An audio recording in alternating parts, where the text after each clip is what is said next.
Kasat Binmas Polres Aceh Tengah mewakili Kapolres menghadiri kegiatan gerakan pangan murah yang digelar bersama Forkopimda Aceh Tengah. Kegiatan ini menjadi salah satu upaya penting dalam menjaga stabilitas harga, sekaligus membantu masyarakat memenuhi kebutuhan pokok dengan harga yang lebih terjangkau.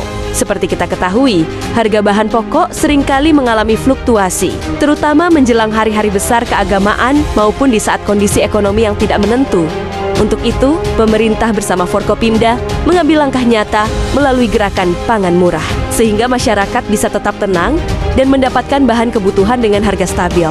Melalui sinergi antara Polres Aceh Tengah, Forkopimda, dan seluruh stakeholder terkait, diharapkan gerakan pangan murah ini bisa terus dilaksanakan secara berkelanjutan selain membantu meringankan beban ekonomi masyarakat. Kegiatan ini juga memperkuat kebersamaan antara pemerintah dan rakyat.